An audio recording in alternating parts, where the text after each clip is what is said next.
invertidos, que ahora casi todos los viernes. casi todos los viernes, bueno, ya, pero casi todos los viernes a las 11 de la mañana. Con respecto a la estabilidad de invertidos, si quieren que lo hagamos todos los viernes, algún sponsor se podría sumar ahí y ahí lo podríamos hacer todos los viernes, ¿o no? Sí, voy a empezar a poner la taza así como tu logo aquí.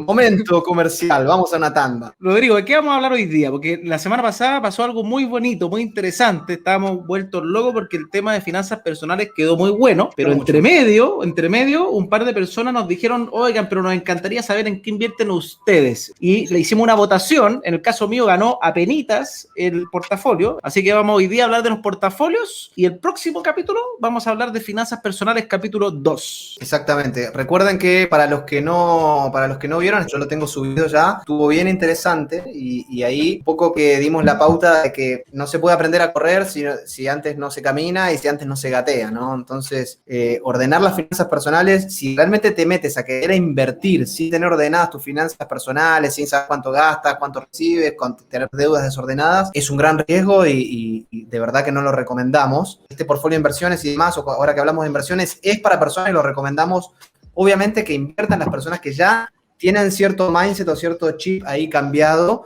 y están ya encaminados y como decir, ahora sí, ya tengo mis deudas en cero, ya tengo mis luquitas por mes que puedo ahorrar, ahora ¿en dónde invierto? Ese es como... No, como el paso y recuerden, yo creo que Rodrigo fue parecido a mí también en este tema, el portafolio, no es que uno sea millonario y de un día para otro, meto inversiones en todos lados, sino que los portafolios normalmente se van armando en medida que uno va creciendo, va generando ahorros. ¿Qué es un portafolio de inversiones? Bueno, un portafolio es como uno diversifica sus inversiones, en el fondo. Cuando uno ya tiene una capacidad de invertir, sin adelantarme por ahí algunas cosas que venía pensando, pero cuando uno ya pudo ahorrar un monto o tiene un monto seguro a ahorrar por mes, tiene que empezar a diversificar y empezar a armar una cartera de inversiones, es decir, ¿dónde invierto? O sea, inversión obviamente es algo que siempre te va a tener un retorno sobre el capital que pusiste, ¿no? Hay, no sé si infinitas, es una exageración, pero hay muchísimas formas de invertir y hacer que una plata que uno pone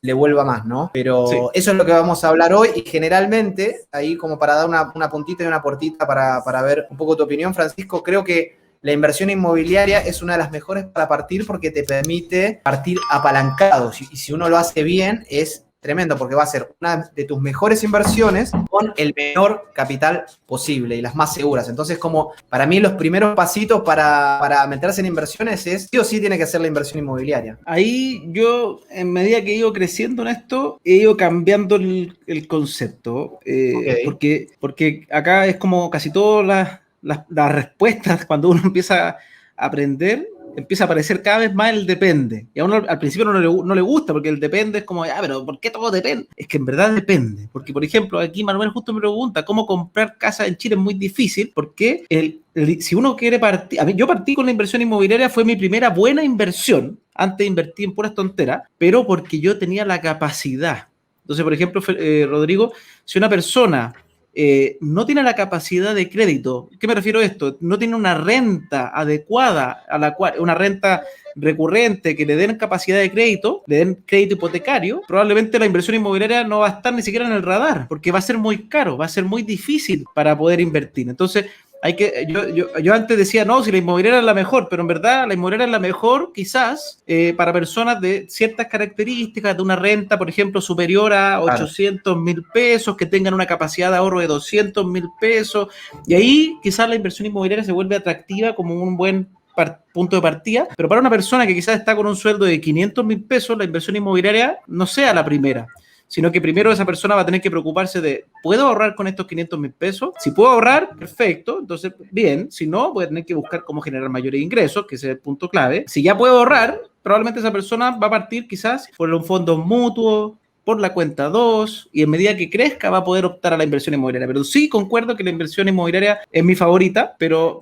en medida que he ido conociendo y atendiendo con personas de distintos lugares, muchas veces, incluso hay gente que ni siquiera declara sus ingresos, que tampoco lo encuentro bueno, pero la gente que no declara ingresos, también la inversión inmobiliaria le queda out. Sí, bueno, está bien esa salvedad que estás haciendo, porque claro, para poder invertir en bienes raíces, obviamente se necesita una renta mínima. También podría ser un tema aparte parte de todo un invertido, ¿no? La renta mínima para invertir, y ahí podríamos estar debatiendo largo y tendido, pero sí que es cierto que por el valor de las propiedades hoy se necesita sí o sí una renta mínima para poder invertir en propiedades. Hablamos en algún momento por ahí, yo tengo también un video de la gente que tiene una renta, gana los 500.000 pesos y que le cuesta mucho y que está recién bancarizado. Está la opción, y una muy buena opción, que son los subsidios, ¿no? Entonces, una gran opción que hablamos también nosotros. Sí, por eso, partamos entonces con el capítulo, Rodrigo. Vamos, nuestros portafolios, que nosotros los mostremos, es simplemente para que vean en qué invierte cada uno de nosotros, bajo nuestros perfiles de riesgo. No es que estamos diciéndole a la gente, inviertan aquí, no. ¿Ya? Porque cada uno tiene que aprender a invertir en lo que uno se sienta cómodo, en lo que uno aprenda. Bueno, a ver, para los que no saben, obviamente yo tengo una empresa. Yo tengo mi emprendimiento, que es GenProactivo, que es la empresa con la cual nosotros generamos el 100% de los ingresos, básicamente. ¿Cómo lo tenemos dividido nosotros? Y esto es un puntapié inicial para que podamos también debatirlo y conversarlo y también comentárselo a la gente. Yo, por ejemplo, del líquido total de dinero que tengo, si ven a la derecha, tengo líquido de la empresa en pesos más facturas por cobrar. Quiere decir la plata que me va a entrar, o sea, mis activos, por así decirlo, ¿no? Mis activos en líquido. Y de eso tengo un 56% del dinero. Y el 43% lo tengo invertido, ¿sí? A ver, entonces lo que estaba diciendo yo, Francisco, que es lo más importante para mí a tener en cuenta, es que yo tengo una liquidez la cual no voy a tocar y es caja para usar en caso de emergencia, obviamente, y lo tengo pensado como para que mi empresa y obviamente donde está mi presupuesto personal podamos estar un año y medio sin ventas, sin generar ningún tipo de ingreso, ¿ok? Entonces, eso es lo primero que quiero dejar claro. Y el resto lo dediqué a inversiones. No sé si me expliqué bien. Sí, Francisco, yo entiendo bien. ¿Sí? De ese 42% que yo les había dicho, tengo las inversiones líquidas, que hoy por hoy tengo un 21% de ese dinero en dólares, ¿sí? Como buen argentino siempre tengo que tener algún dólar a mano, pase lo que pase, o sea, es una fobia ya que los argentinos siempre tenemos ahí un dólar guardado. En el dólar cuando lo compré, por cierto, hablando de rendimiento, lo compré un poco más caro, ¿eh? Ahí te diría que habré perdido porque ahora bajó. ¿Se acuerdan que para el estallido el dólar había subido? ¿Te acordás, Francisco? Acá. Sí, sí. Bueno, ahí yo compré dólares y lo compré caro y ahora está... Te diría que podría haber perdido un 5, un 10% de ese valor que lo compré. Pero bueno, como no lo voy a vender, yo lo dejo ahí y está ahí. Dentro de las inversiones líquidas, el 26% que tengo es en acciones. Y en las acciones estoy muy contento porque debuté el año pasado, hace 6 meses más o menos, y me fue bien. De hecho, ahora les voy a mostrar los rendimientos de las acciones y qué acciones tengo. Y hago también un pequeño aviso ahí. Para todo aquel que quiere invertir en acciones, en fondos mutuos de renta variable, quiere decir que se mueve el mercado día a día. Si no están preparados para ver su inversión caer un 10, un 15, un 20% un día rojo, esa inversión no es para ustedes. Por eso se recomienda que tal vez, no sé, de sus ahorros, un 10, un 20% lo usen para este tipo de inversiones porque es el que te permite más ganancia, pero también el que tiene más riesgos, ¿ok? No metan todos sus ahorros si tienen, si no sé, vendieron una propiedad, 50 millones, ahora voy a meter 50 millones a esta empresa que le tengo fe. No sí, no lo hagan. Eso es súper arriesgado, o sea, de hecho, los expertos, como dice Rodrigo, o sea, Rodrigo dijo lo mismo que dicen muchos expertos, y mira, ahí Vanessa tiene un comentario súper bueno, también dice, yo invierto en acciones que dan dividendos, o sea, lo que se refiere a esa, hay muchas empresas que dan dividendos, pero ella probablemente invierte en acciones que la volatilidad es muy bajita, como por ejemplo un Coca-Cola, pero que entregan dividendos todos los años, entonces ella apuesta a generar ingresos pasivos, entonces, por eso... eso es súper importante entenderlo. Si uno dice, quiero invertir en puro fondo riesgoso, vaya a vivir tu vida así, pasándolo bien, pasándolo mal, pasándolo bien. Entonces, los expertos normalmente te dicen que los portafolios, y por eso vamos a entrar al portafolio, son diversificados. ¿No? Tú tienes renta variable, renta fija. Bueno, ahí les sigo mostrando. Y como ven, el 50% de mis inversiones líquidas, que no son de bienes raíces, que ahora les voy a mostrar, está en criptomonedas. Ahora, ¿por qué se comió más de la mitad de la torta? Porque creció mucho. Entonces, la verdad que estoy muy contento con las últimas compras que hice en Bitcoin, que las hice el año pasado, porque aposté a que el Bitcoin todavía tenía potencial y la verdad que me ha ido bien con eso. Ahora, esto puede cambiar día a día, muchachos. O sea, todos los que están viendo ahí, este portfolio lo puedo hacer mañana y como es tan volátil, sobre todo el de criptomonedas, puede tener una distribución completamente distinta. Salvo el de los dólares, que no va a variar mucho. En los últimos 2 años, la inversión subió, o lo que yo puse en criptomonedas subió un 90%, es decir, aproximadamente un 45% anual, lo cual es un retorno muy, pero muy bueno, ¿sí? Eso para que lo tengan en cuenta. Bueno, esa es como la parte de inversiones líquidas, así lo tengo distribuido hoy. Esta es la foto de hoy, que no sé qué día es de febrero. Inversiones líquidas. ¿Cuánto era la diferencia tuya entre inversiones líquidas y líquidas? A ver, del líquido total que yo tengo, el 100%, tengo 56% que es plata, o por cobrar, o plata en la mano, que no lo voy a invertir en ningún lado, porque como mis inversiones son a largo plazo, yo no quiero vender por una emergencia, ¿me explico? Ya. Entonces, ese es mi líquido total. Del 100% que yo tengo, 43 hoy por hoy está invertido, y 56 son pesos, listo, o sea, no los voy a mover, no voy a hacer nada, porque además pienso en mi empresa, no sé si le va mal, si quiero crecer, si me quiero expandir, lo que sea, entonces, de mi plata líquida, el 56 yo no la toco y no la pienso invertir. Atento a los emprendedores, porque Rodrigo habla de una experiencia distinta a la mía, yo soy empleado, Rodrigo es emprendedor, entonces, interesante claro. su forma de ver el manejo de su plata. Eso era el portfolio líquido, y ahora te puedo decir en bienes raíces, yo como lo calculé. Ahí si me das una mano, tenés un segundo punto de vista. Yo lo calculé por cómo los tengo los 4 departamentos. Yo tengo 4 departamentos que lo que hice hoy es que si hoy vendo, yo gano cierto dinero, como que gano 200 UF por departamento. ¿Me explico? Hoy vendo, yo hago líquida esa plata, pero no encontré otra forma de hacer una cuenta porque en realidad estoy 100% apalancado. ¿Me explico? Si yo hago cash eso y me decido vender esas propiedades, es así como quedaría el porcentaje. ¿Sí? Si tú los vendías. Claro, si yo los vendo. Es como que si yo los vendo hoy me gano 200 UF por departamento, promedio. Yeah. Entonces lo hice así. Departamento 1 de Santiago, 11%. Departamento 2 de Santiago, 11%. Departamento 3, 11%. El de San Miguel, si hoy lo vendiera, ganaría menos. Me costó menos. Y creo que subió menos de valor desde que lo compré. Y tengo unos terrenos en la Patagonia, que ahí fue una movida que hice el año pasado, que ahí también tengo un capital que tampoco lo pienso vender, pero más o menos si lo vendería hoy a precio mercado, ahí tendría esa liquidez. Así fue como lo pensé y espero que se entienda, y no sé si tiene sentido para ti, Francisco. Es una forma de evaluar donde tú acá estás usando el valor, en el fondo, de mercado al final. Claro, me quedaría como cash on cash un poco, ¿no? Sí, lo que me quedaría si yo vendo. Sí, pero lo estás haciendo con valor, cuánta plata pusiste y cuánto lo que crees que va a ganar a un precio de venta usado, que eso es súper importante. Si yo vendo hoy, si yo me salgo hoy de esos departamentos, gano ese dinero. Por ejemplo, gano como el 10% de cada departamento. Entre el valor de compra y valor de venta. Y aprovecho de responder ahí una pregunta de YouTube que dicen, ¿para qué sirven los portafolios? ¿Se pueden presentar al banco? No son para presentar al banco los portafolios, Jason, sino que los portafolios son para un orden personal. Uno los crea para ordenarse. Obviamente el apalancamiento, porque esos portafolios van a significar plata. Entonces eso obviamente los bancos igual te lo van a evaluar. Entonces, para sumar un poco a lo que dice Francisco ahí y las preguntas que estaban haciendo para qué sirven los portafolios, es que en realidad cuando uno presenta y quiere que el banco le preste plata o quiere presentar su perfil delante del banco, tiene que hacer un estado de situación financiera, donde básicamente decís los activos que tenés y la plata que debes. Y dentro de los activos pones todo tu patrimonio, en lo cual pueden entrar vehículos, propiedades, y estos activos pueden entrar, o sea, deben entrar. De hecho, si vos tenés 100 millones de pesos en un fondo mutuo, lo tenés que poner porque vas a ser, obviamente, una persona más confiable y más sólida para el banco. Ahora, todos los activos que entran es ingreso local o ingreso al extranjero, como les voy a mostrar yo ahora, pero tiene que estar regulado, ¿sí? Obviamente todavía las criptomonedas, como hay una puja tremenda entre la regulación y el dinero no regulado, que son los criptoactivos, ese es otro tema de debate, pero las criptomonedas, si alguien dice, yo tengo $1 millón en Bitcoin, al banco no le interesa nada. Al banco no le importa nada, es que no está regulado para el banco, solamente está regulado para impuestos internos. Claro.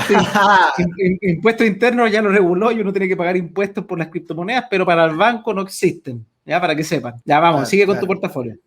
Dale, pero yo quería mostrarle algo que es en la cuenta en el broker que yo abrí de acciones, ¿ok? Le quería mostrar un poquito el rendimiento que tuve, que esto les va a interesar.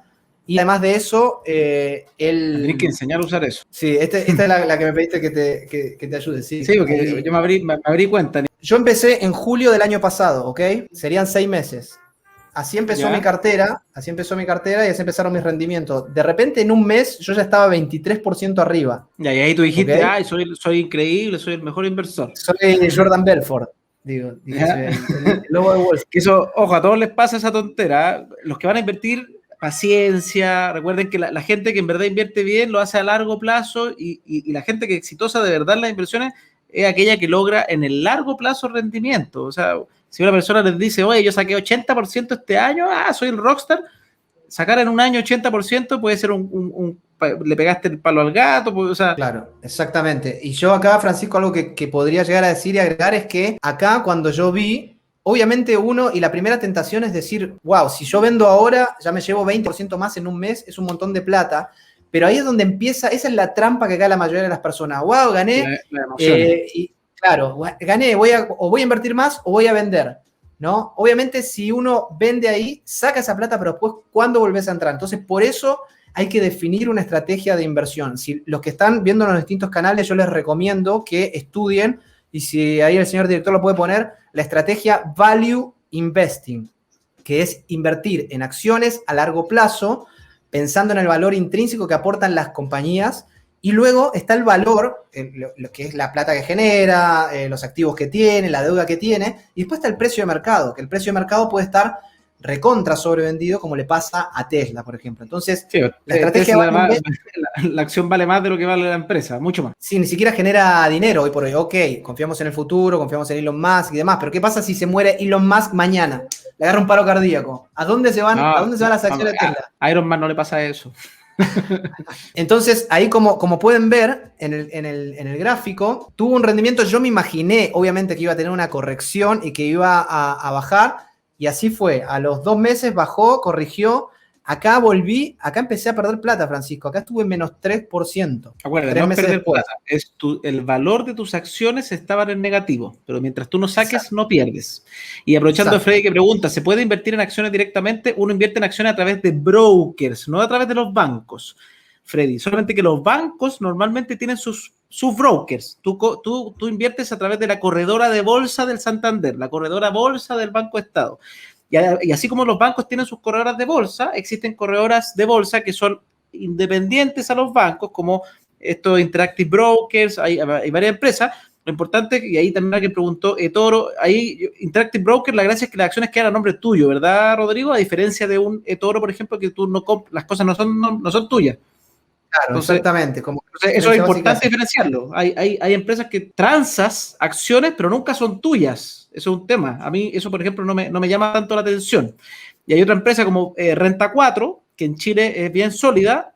Es un banco español, pero no tiene sede de banco en Chile, simplemente tiene la corredora de bolsa en Chile. Bueno, entonces acá en octubre yo empecé a recuperar y yo dije, estamos en un momento de alta volatilidad. Todo lo que yo había puesto y todo lo que yo pongo en acciones, estoy dispuesto a que suba un 20%, baje un 20%, no me molesta porque por eso destiné menos recursos, ¿sí? Estaba tranquilo, ahí la guata de hierro, aguantar y esperar a ver qué pasaba. Bueno, después vino noviembre y en noviembre empezó a subir y acá ya iba el 13%, el 20%, el 30% y así llegamos hasta 2021, donde por acá, por el 16 de febrero, o sea, hace un par de días, tuve un 36% desde que compré, o sea, 6 meses más o menos, si esto lo anualizás, sería como un 70% de ganancia, lo cual es buenísimo. Pero bueno, sabíamos que se venía una corrección y se viene una corrección más grande, Francisco. Todos los especialistas están advirtiendo que se puede venir un crash, una corrección grande de al menos un 20%, y yo estoy preparado para eso. Yo no voy a vender porque confío en las compañías que compré. Y al día de hoy, que es 26 de febrero, estoy prácticamente 29%, prácticamente 30% de rendimiento en mi cartera. Súper buena. Después van a ver la mía, yo estoy en negativo en lo que es acciones. Para que sepan. Y acá hay que mostrar las verdades nomás. Pues yo en acciones no sé mucho y me lancé a lo tonto, así que la idea es enseñarles que no hay que lanzarse a lo tonto. Y ahora, para hacer un repasito rápido y ya dejarte espacio, Francisco, acá muestro un poco de qué está puesta mi cartera. Este, por ejemplo, es un ETF, que para los que no saben, ETF es como un fondo mutuo, pero que cotiza en bolsa. O sea, los ETF pueden ser un ETF tecnológico, un ETF commodity, un ETF, lo que sea. Hacen un conjunto de ellos son los que compran y administran, ¿sí? Pero cotiza, o sea, sube y baja. Y este ETF es uno que invierte en empresas tecnológicas de Asia. Y yo le tengo fe que le va a ir bien. Esta AVI es una biotecnológica, bueno, y después tengo acciones muy conservadoras como American Express, Bank of America, Alibaba, que yo le tengo mucha fe, porque Asia sigue creciendo muchísimo y le tengo mucha fe. Bueno, algunas tecnológicas como Facebook, después otras muy estables de Estados Unidos que tienen contratos a 20 años o que trabajan en sectores de industrias como el gas, gasoductos, que son súper estables, muy difícil que se caigan. Después algunas un poco más riesgosas. Bueno, acá en Moderna, la de la vacuna que me fue bien. Microsoft, obviamente, les recomiendo.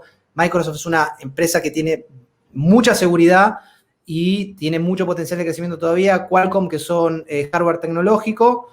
Teradyne, que se la había a ARC, que compró, que es esta señora que la está rompiendo en Silicon Valley con sus fondos. Y Visa. Esa es hoy por hoy mi cartera de acciones que por el momento está rindiendo y está rentando. Sí, te estaban preguntando acá, ¿qué es mejor según tú, Rodrigo? ¿Comprar un ETF o acciones directamente mediante broker? Es que, ojo, Jorge, hay ETFs que tienen 500 acciones, entonces, ¿cómo voy a comprar 500 acciones? Va a ser difícil que imite el ETF si son tantas, porque hay ETFs que son súper diversificados. Si un ETF claro, de 10 acciones... Sí, quizás tienen la suficiente. Y ojo que la gracia es que los ETF hacen una cosa que uno debiese hacer, que es que rebalancean solos, normalmente. La gran mayoría, en verdad. Sí, y puntos a favor y en contra del ETF es que obviamente es una inversión muchísimo más segura porque la está administrando otro, ¿sí? O sea, si hay una corrección fuerte en el mercado, pum, pum, pum, van a mover y van a actualizar ese ETF para que se balancee, como decía Francisco, lo mejor posible. Pero la contra es que, por ejemplo, no paga dividendos y tiene costos de mantención, porque al final es alguien que te está administrando, ¿sí? Distinto es a una inversión y eso, una acción, no sé, como Coca-Cola, que paga dividendos y solamente paga comisión del broker en compra y venta. Entonces, son puntos a favor y en contra de cada inversión. Chicos, estoy comenzando a invertir acciones criptomonedas y me gustaría iniciar en la inmobiliaria. Mi pregunta es, ¿cómo gano o genero rentabilidad en el transcurso del tiempo para subsistir? Eso no lo entendí mucho, pero me suena como que uno tiene que, por ejemplo, yo tengo mi empleo, entonces gano sueldo y meto un poquito de eso en inversiones y estoy buscando lo que se llama el camino a la independencia financiera o a la libertad financiera. Sí. Ahí con respecto a lo que dice Carlos, lo importante, Carlos, es que nunca dejes de tener una fuente de ingreso segura hasta que empieces a lograr algo que traccione bien y que sepas que te va a ir bien. O sea, no puedes vivir de las rentabilidades si no tenés un capital de al menos $1.000.000. Eso es mi punto de vista.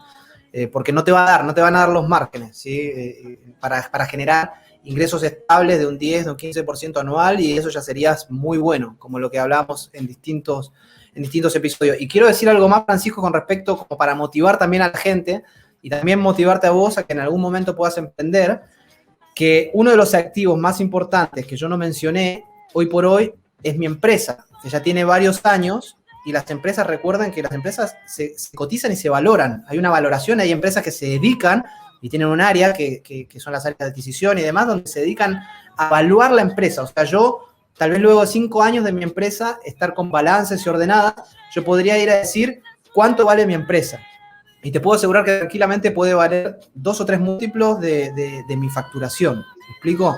Entonces, también es algo a considerar. Consideren importante el hecho de emprender, porque cuando emprenden y logran tener una empresa sólida, que tiene facturación limpia, que está ordenada, que tiene una buena contabilidad, eso también es un activo y puede tener una muy buena salida. De hecho, hay mucha gente que son expertos, y los admiro, crean empresas, las hacen facturar y las venden.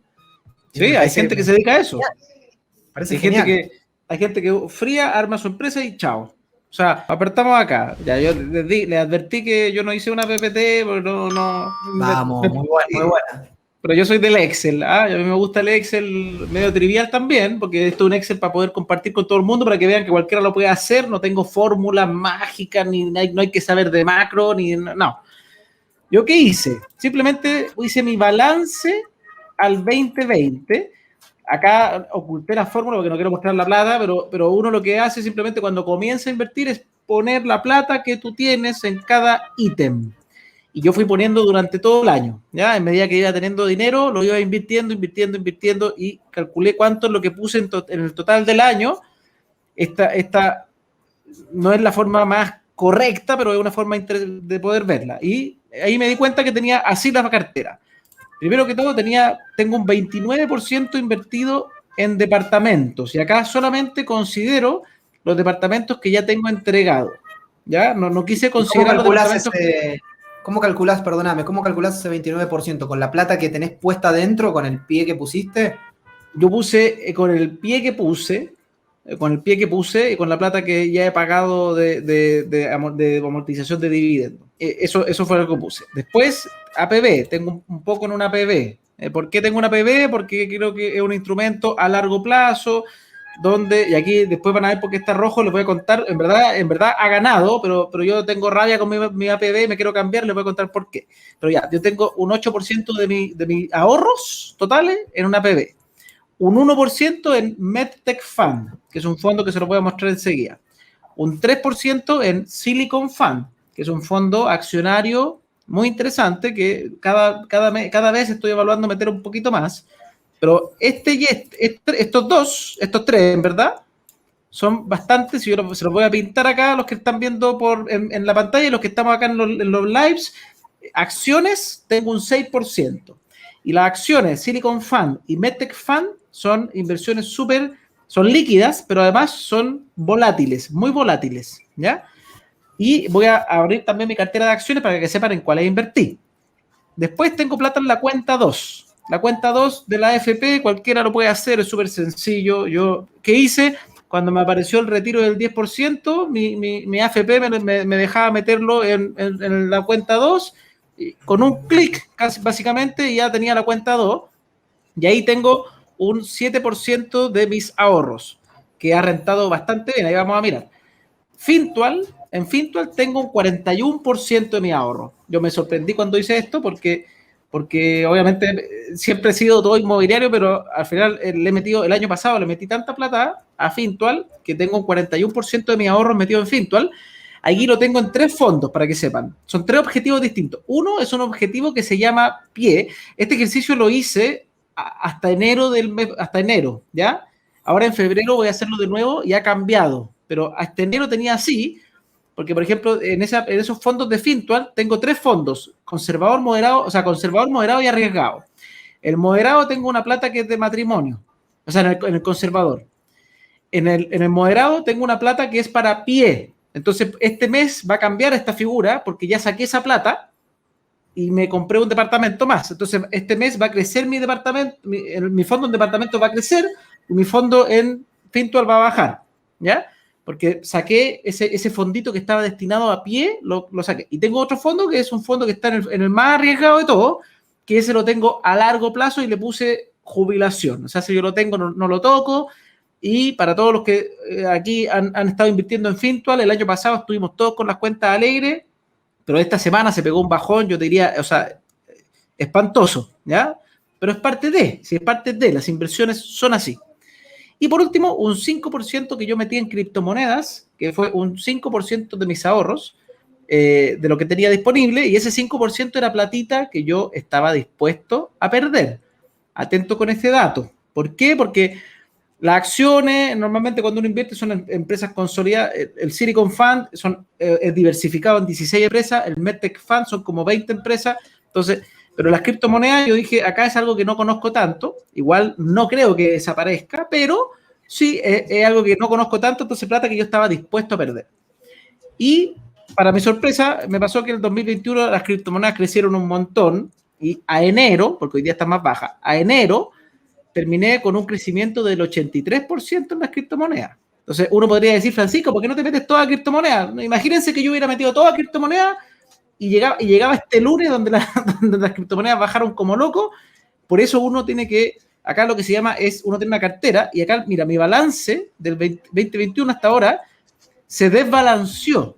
¿Qué pasó? Como crecieron tanto las criptomonedas, crecieron de un 5% a un 8%. Entonces, ¿qué es lo que debiese hacer yo? Todavía no lo hago porque estoy aprendiendo a hacerlo.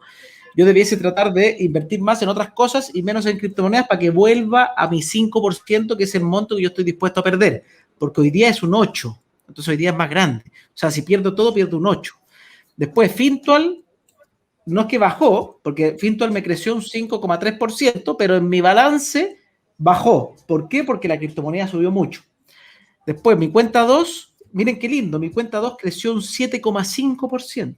Y uno dice, oye, la cuenta 2, que ahí nomás, que la AFP, que me caen mal la AFP, pero bueno, creció un 7,5%. Y ahí aparece gente que dice, yo sigo los consejos de no sé quién. Yo no hice ningún consejo de nadie, 7,5% sin pagarle nada a nadie, así nomás. Perfecto. ¿Y por qué? Porque no, yo creo que acá el que le gana al mercado tendría que ser un genio. Y hay muy pocos genios y creo que los que son genios tienen como 1.500 analistas detrás porque no son genios por sí solos.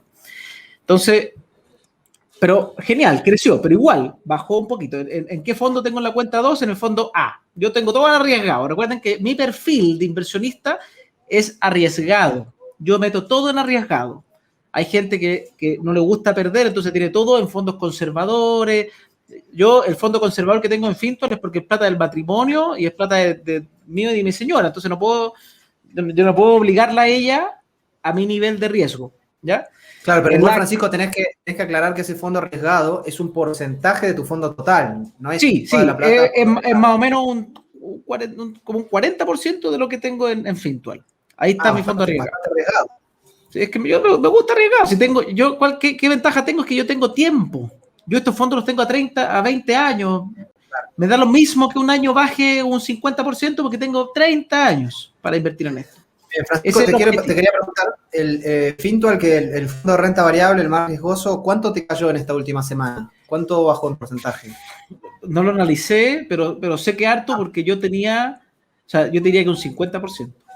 No, ¿en serio?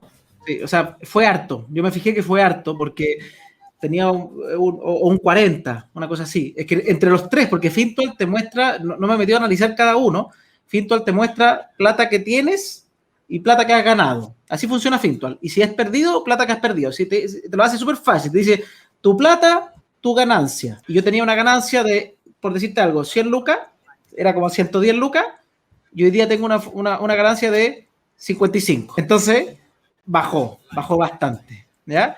Y la gente que partió hace poco probablemente lo tiene en negativo, probablemente, y debe estar pasándolo mal, pero ahí es donde uno tiene que ver que para atrás los últimos 3 años han sido todos positivos y hay cosas que pasan así.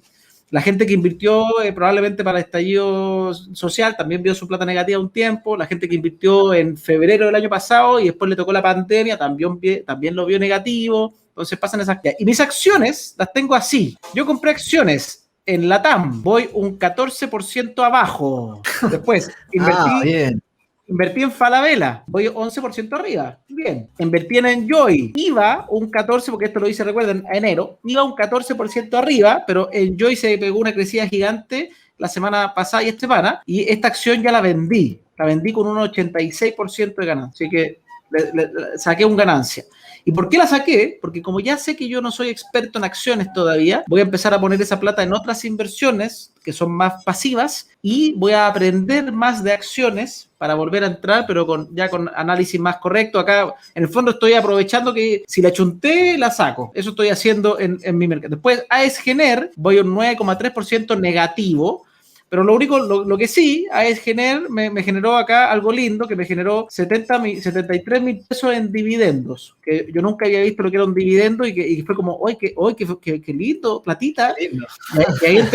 Y ahí fue como empecé, porque uno cuando no sabe estas cosas, porque uno jura que las acciones son comprar y vender, y ahí me di cuenta de este tema, que las acciones tienen estas rentabilidades, que son los dividendos, que son un porcentaje de utilidad que reparten a sus accionistas como premio. Entonces, AES-Gener, hacer una empresa consolidada, antigua, qué sé yo. Falabella, por ejemplo, también entrega dividendos, Latam no está entregando, Enjoy no está entregando, y las otras deberían entregar. Bueno, las otras que tengo son Cencosud, Itaú y Mall Plaza. Todas ellas a enero negativo. Entonces mi cartera de acciones por eso está en rojo. Es una cartera de acciones que está en rojo. No quiere decir que haya perdido plata. Recuerden eso. Cuando las acciones bajan, no es que uno pierda plata, simplemente el valor de tu acción bajó de precio. Si tú la vendes, perdiste plata. Si tú la mantienes, pueden pasar dos cosas. Puede seguir bajando, que es terrible ya, o puede subir de nuevo y cuando tú la vendes, haces la ganancia. Por eso yo me quiero ir voy a hacer un curso de tema de comprar acciones de manera de análisis más fundamental, y lo que yo quiero buscar más adelante son acciones en empresas que estén, y voy a hacer un mix también, voy a acercarme a, ¿cómo se llama? Voy a acercarme a Rodrigo para entender un poco las acciones que él invirtió en el extranjero, pero quiero irme a un mix tirado para acciones que generen dividendos y a acciones que sean un poquito especulativas, pero esas especulativas van a ser igual que el Bitcoin. Voy a poner un porcentaje chiquitito dispuesto a perder.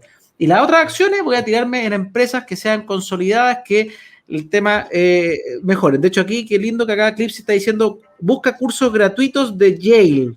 Perfecto, eso es bueno, hay que ir buscando. Pues conviene más que no repartan dividendos, sino que sepan los directivos la administran. Sino que sepan los directivos que la administran. Bueno, también, por eso, pero ese es el tema. Ahora yo me quiero educar en acciones antes de volver a invertir en ellas. Hoy día no estoy invirtiendo más en acciones. De hecho, las estoy sacando para aprender. Claro. Voy a aprender de los recursos gratuitos que encuentre, pero también ya hay un curso pagado que me llama la atención y que probablemente lo voy a tomar, pero vamos ahí a ver qué es lo que... ¿Y cómo se sabe que acciones dan dividendos? Normalmente... uno se mete a Yahoo Finance, en el caso de las empresas externas, y aparecen los dividendos que entrega, y en la bolsa de comercio, en la bolsa de Santiago, también aparecen las empresas que reparten dividendos, cuántos repartieron, el súper. Por eso, cuando uno empieza a aprender, se da cuenta que está todo prácticamente online. Y no es que algo de la NASA, no es que tengas que tener un ejecutivo que te diga todo, no. Casi todo, no todo, pero casi todo siempre está online. Entonces, súper importante. Y lo último, les quería mostrar esto, que era, estos son los otros fondos accionarios que yo tengo, el Silicon Fund, para quien no lo conoce, es un fondo que invierte en estas 16 empresas, nada más que eso, súper simple. Samsung, Applied Materials, ASML, Texas Instruments, TSMC, lo estoy diciendo porque los live no lo pueden ver en la pantalla, Tokyo Electron, KLA Tencor, Nvidia, la procesadora de los juegos, Lam Research, Intel, AMD, Western Digital, Micron y Xilinx. ¿Cuál es la gracia de este fondo? Que es un fondo súper concentrado en tecnología de empresas que producen chips de tecnología. Me gustó mucho el fondo de inversión y les puedo contar súper simple. Mira, si ustedes ven acá, el fondo hasta el minuto, desde que existe, es el número 1 en Chile de rentabilidad. Le ha ganado a Santander Go USA, la ganó a todos. Obviamente el Santander Go USA el año pasado le fue mejor, pero desde que se creó este fondo ha sido el número 1 de un total de 195 fondos. Entonces a mí me gusta. En el último mes estuvo lugar número 11, pero lugar número 11 para mí también es bueno. Entonces es un fondo que a mí me llama la atención. Y el otro que tengo, y ahí repetir el nombre del fondo, se llama Silicon Fund. Para quien lo quiera, estudienlo, recuerden, no se metan porque Francisco lo dice, estudienlo. Y el otro fondo es MedTech Fund, que es de la misma empresa, porque obviamente yo trato de invertir diversificado, pero también es súper complejo. O sea, cuando uno es solo, ponerse a invertir en 50 cosas, créanme que terminé con la cabeza igual de estresada que cuando decís que voy a meterle. Entonces, al final, también uno tiene que empezar yo me diversifico hasta cierto punto. Yo quiero decir algo, Francisco, con respecto a esos fondos y ese tipo de empresas que son empresas que sin duda tienen potencial para crecer y multiplicarse en años, no sé, en 10 años pueden multiplicarse 10, 50x, o sea, 50 veces su valor. Ahora, lo que tienen que saber, la mayoría, todos los que están viendo para también educar a la gente que está del otro lado, es que esos fondos en realidad ya hoy están cotizando un valor muy exigente en primer lugar.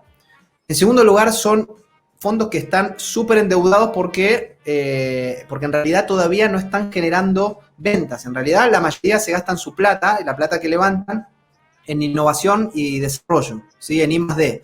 Entonces, ¿eso qué hace? Es que sea un negocio con mucho potencial, pero que desde el análisis fundamental que recomiendan los expertos, como, no sé, un Coca-Cola, un McDonald's, un Facebook, un Google, no tienen la solidez como para aguantar, si por ejemplo no obtienen las patentes de lo que están buscando, ¿me explico? No obtienen las patentes, no llegan a los resultados, entonces son negocios recontrapalancados que tienen un alto componente de riesgo. Entonces, yo desde mi humilde lugar, que yo todavía recién me estoy informando, estoy aprendiendo, ya las acciones de por sí son volátiles. Si van a meterse en acciones de este tipo, o en fondos de inversión que solo inviertan en el futuro, guárdense una parte pequeña de eso, porque eso puede crecer muchísimo, como creció este fondo el último año, como el famoso fondo del ARK de Silicon Valley, que es una mina que la está rompiendo. Pero esos fondos, como pueden hacer así. Entonces, no te va a hacer ninguna gracia si entraste así y tu inversión hizo así. No te va a hacer ninguna gracia, créeme. Entonces, eso es lo que yo, humildemente, desde este espacio recomiendo. Ya de por sí, la bolsa, las acciones son muy volátiles. Entonces, ahí José Olivares nos invita a un asado, hay que aprovechar de decirlo. José Olivares nos invita a un asado. El primer sponsor. Para poder conversar de inversiones. Podríamos hacer un capítulo en el asado. Para todos los que están escuchando, existen cursos gratuitos también en YouTube sobre análisis técnico, análisis fundamental.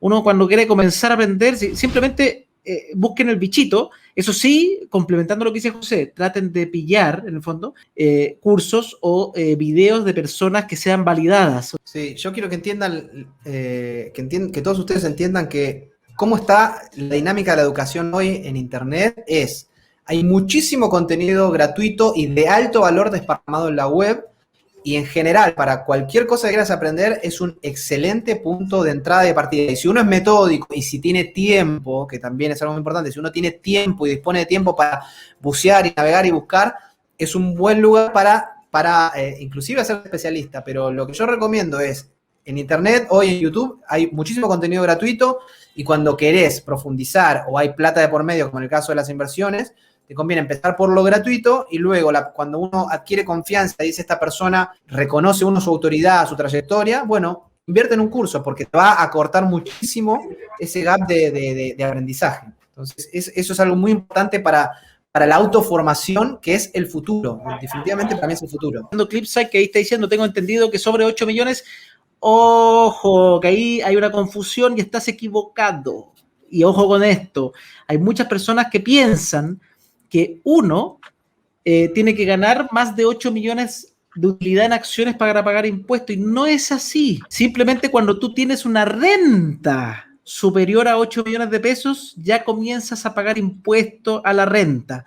Y si tú ganas, por ejemplo, 70 millones de pesos, vas a pagar un 35% de impuesto a la renta sobre cada peso adicional. Entonces, cuando una persona está en el tramo alto, por ejemplo, y vende acciones, si uno no aplica los beneficios tributarios correspondientes, va a tener que pagar un 35% de impuestos sobre la ganancia. Y eso también con las criptomonedas, o sea, todo lo que tú tengas ingreso a la renta, paga impuesto en el global complementario. Ya, para que tengan claro, lo que tiene impuesto a la renta, o sea, todo lo que es renta paga impuesto global complementario, pero existen franquicias tributarias que, como dice Rodolfo, la gran mayoría, por ejemplo acá los fondos de inversión rescatable, buenísimo, y acá Rodolfo también dice algo interesante, normalmente los millonarios o la gente que gana y transa mucho dinero, lo que busca siempre es pagar menos impuestos. Es como la típica disputa porque sienten que los impuestos no se ocupan bien, y ahí uno puede entrar en la polémica, que hay algunos países que las cosas funcionan perfecto y los impuestos uno como que, perfecto, pero hay países donde uno paga impuestos y dice, oye, ¿dónde se fueron esos impuestos? Y total,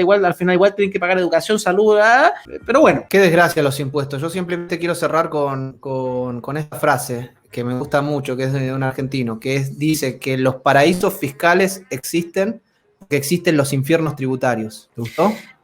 Sí, pero yo soy moderado en el tema. Francisco, terminemos con este es el mensaje que más me gustó. Ya la gente se está enganchando al asado de José Olivares, así que ya creo que es un hecho que uno de los próximos invertidos va a ser en la casa de José Olivares. Ahora espero que no me diga que vive en Finlandia, porque ahí sí se nos va a complicar el asado, ¿no? Ha estado súper interesante hoy, ¿eh? Sí, por el próximo capítulo vamos a hablar sobre las finanzas personales, parte 2. Así es.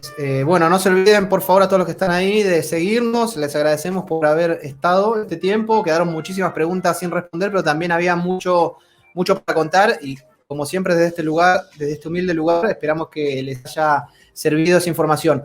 Una sola cosita quiero decir antes de despedirnos. Quiero preguntar cuántos tienen Clubhouse, la aplicación, porque estamos por empezar a hacer ahí rooms para poder conversar, y ahí se conversa con otra dinámica y también pueden participar todos mucho más. Así que si alguien tiene Clubhouse ahí, nos deja los comentarios, porque en breve vamos a estar haciendo ahí algunas salitas para poder charlar. Excelente. Gracias, Francisco. Gracias a todos. Nos vemos, cortamos transmisión.